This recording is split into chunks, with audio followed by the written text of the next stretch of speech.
Hi, to make something much like what I have on a kimono top. Um, we just drafting it, and you can sew it later. But the main idea is how the neck is created. This is going to be the sketch that's we're trying to reproduce. I'm going to switch to the real. All right. So when you have a pattern, usually they will give you a quarter or half of the front or half of the back, and then you reproduce the whole thing. That's how important the center front or center back is. So in this particular case, we're just creating a kimono that we're giving it the measurements basically will be from however long you want to have the sleeves. Okay, so from one end of the sleeve to the other, I'm looking at a good 45 or 40 inches if you want to go in terms of width. The length is completely subjective. Again, you can decide 30, 25, however long you want it to be.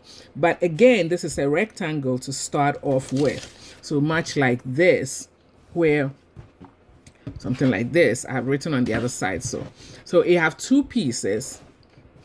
You have two pieces where one is the back, one is the front, and it's long. Okay, now I'm going to drape, or rather draft, how it's going to go. Now we are drafting the back first, because the main design, when you look at it, the only difference between the back and the front parts of the garment is the neckline. The front neckline is a little lower, that's it. But everything else is pretty much the same. So when we come to the fabric, you see I folded it, and now I have 4 pieces or 4 ply. That is what you get when you kind of look at this, which is just 2, first of all, front and back. When you fold it along the fold line, then you can imagine how you can get 4 ply. Okay, so here we go. But we use the back measurement for drafting. What do I mean by that? I'm drafting the back, then lower the front just to get the front part. Okay, so now the length, these are real life lengths I'm putting here, even though this is a sample. This is not 4 inches, but when you're doing it for yourself, you go from the fold to 4 inches. You also have your cross shoulder. You mark that. Half of the cross shoulder is what you mark, because remember, we're folding this in 2. So half of the cross shoulder, if your cross shoulder is 14, half of it is 7. You will put the mark here. So from the cross shoulder to the fold, you have both your shoulder and your neckline. The neckline lengthwise this way is 4. Widthwise this way is 1 inches, or 1 inch for the back, because when you sew it, you will sew a seam allowance and it will go further down. Okay, so generally we're going to just curve so that we can have our true neckline, because the neckline is, the body is curved, okay, in those areas. Now you mark the tip where you want the sleeve to end, and you go down about 1 inch. Okay, about 1 inch, and then you join from the neck to that line, from the neck to that line. This is our cross shoulder. The cross shoulder mark is important because it will help us. We can even drop a line there. We know that that's where the armhole is really positioned, around this cross shoulder line. All right, now however wide you want the sleeve to be, okay, generally from here to here in real life, you can make it about 6 inches, 6 inches wide. I mean, in other words, from the drop down here to here, it's about 6 inches. It's not bad. Okay, and you can use any numbers depending on how wide you want the end of the sleeve to be. And then remember I said this across shoulder is very important. Now, how far down do you come?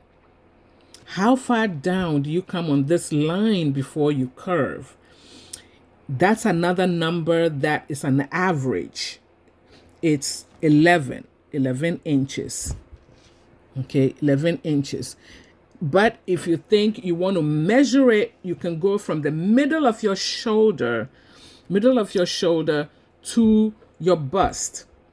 Okay, from the shoulder to the nipple.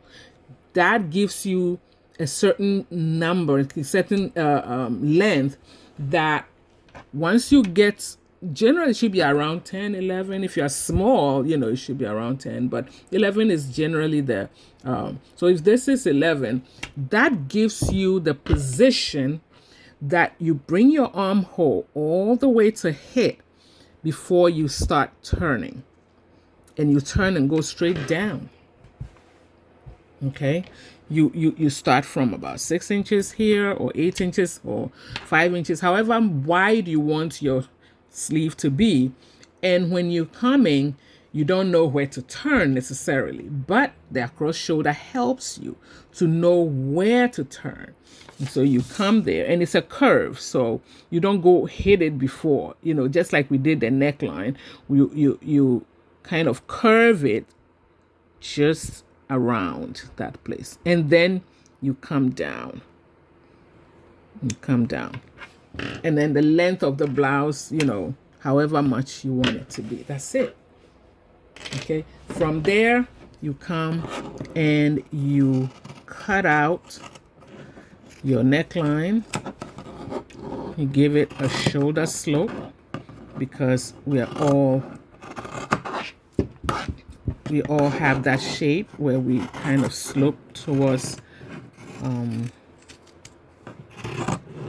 the shoulder.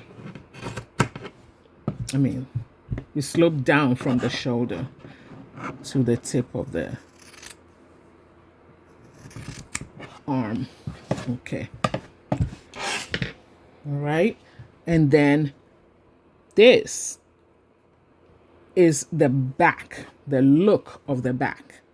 Now remember that the front is lower. By how much? Is also 4 inches. Okay, the front from the back to the depth, the front depth is also 4 inches. But you can make it, if you don't want it to be too low, you can make it 3 inches, And so this is what we do.